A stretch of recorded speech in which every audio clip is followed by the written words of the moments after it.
Hi, so I'm going to talk about the R&D and the decisions we made to do for the last 4 rounds of the Capsim simulation. What we wanted to make sure was to make sure that we didn't overspend. When our problems went through with the products, where we had to sell capacity to try and make up for that kind of profit loss, but it ended up backfiring, and we had to make some new products. So we want to make sure we kept between the performance, the size, and the MTBF. We want to make sure that all our products each year through the revision would go through in the year that we were working on it. We want to make sure that it wasn't costing too much and it wasn't taking too long. And for me, just sticking to that basic guideline helped us kind of keep on track and kind of recover nicely after obviously not doing so well in the first 4 rounds, not really doing much. Um, and we wanted to really see that profit and revenue margin come up and get closer to the top with the rest of the groups. And so we made sure to be very careful about that, um, and obviously kind of watch R&D coincide with marketing. And, as we made changes to make sure that they kind of lined up as far as how much money we were spending and how much money we were getting back in return. I feel like that guideline that we set really helped us. Obviously, I wish we hadn't accidentally gotten rid of so many of those products, because I feel like hindsight, looking back, if we had kept at least two or three of them out of the four we'd started with, and conjuncted on the two we created from then on, I think it would have really helped us create a better profit and get higher up before the process had been done. Hello, my name is Ethan, and for our group, we designated me to be the marketing side. And I think that's a very important thing for the marketing side because it depends on how much money we would get overall for our company. Getting our product out there is super important. In my opinion, is the number one thing we got to do as a company to try to attract customers as much as possible, between the amount of money we put into our sales, the amount of money we price our product at, and everything that goes into it. So the first thing I did, how to determine our marketing, was I would first go over to the reports tab and I would go and see how our product did for the last round. And I would see where our product was ranked, whether it was high, whether it was low. And if it was low, I would compare my product to the other products to see what I could have done differently to try to attract our product to the customers. And if it was high, what can I do better next time? With looking under the reports tab, if I scroll up a little higher, I would see what the customer needs are. I look under their requirements to see what they want their price to be priced at. If it was $15 to $25, for an example, then I would go over to our marketing tab and I would start off at $15. And then with that $15, I'll start at 15, 16, 17, all the way up until $25. And I'll look over on the right hand side to see what would potentially get our the best amount of money at the end, on the highest amount that we have. I think then after I priced the product at the right time, I went ahead and went over to our sales. And I want to see how much we were going into our sales.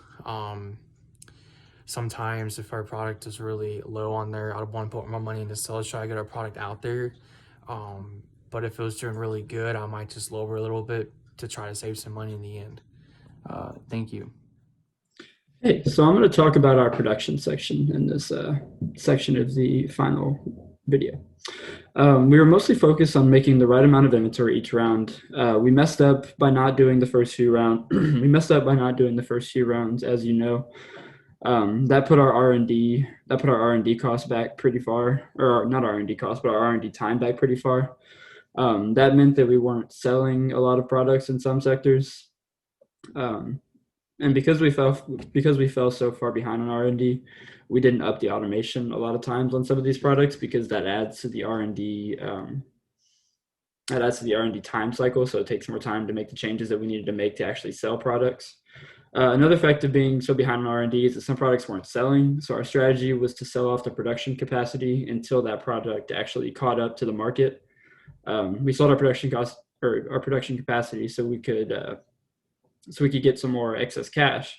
But it turns out we misunderstood the mechanics of the production, and so we accidentally sold all of the production capacity for one of our lines, which obviously was a mistake because that liquidated the product, which made our R&D costs even higher. But otherwise, I think we did all right. Beyond automation, our goal was generally to keep production at about 125 to 150% capacity.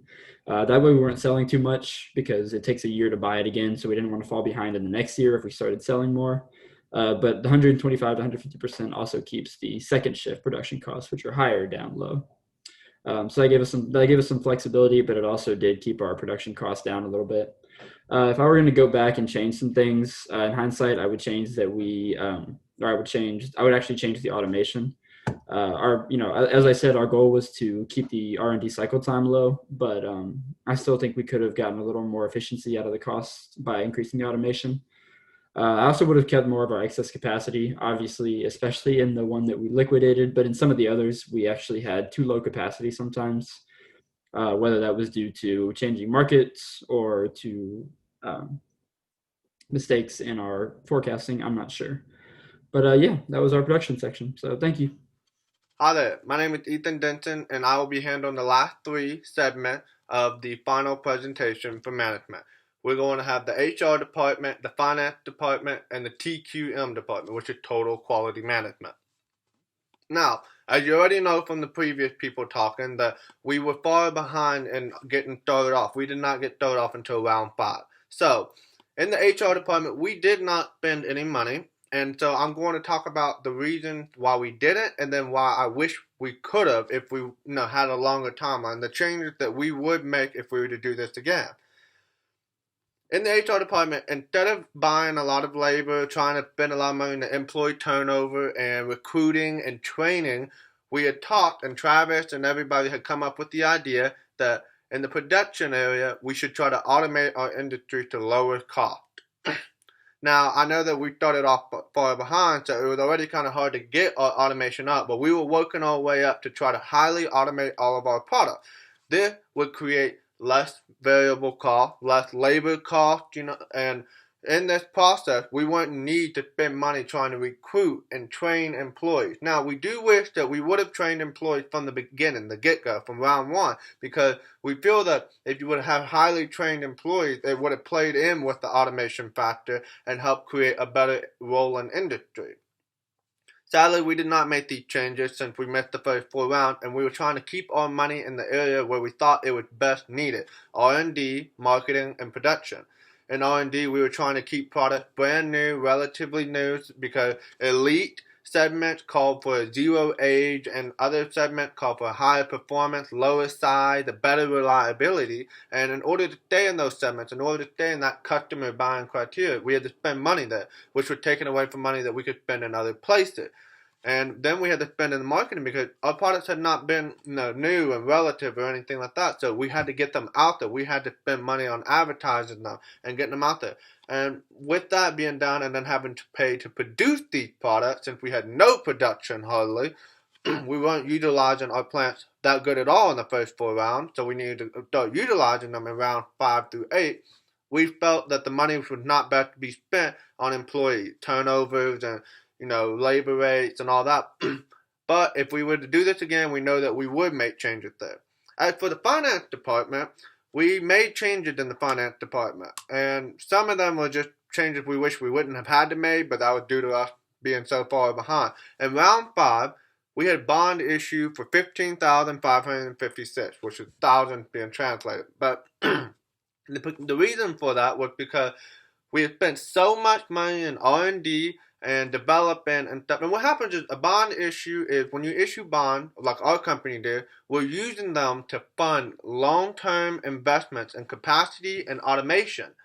And so when we're trying to automate our industry and we're trying to get our capacity up, that we have to issue bonds because we don't have the money to spend right now.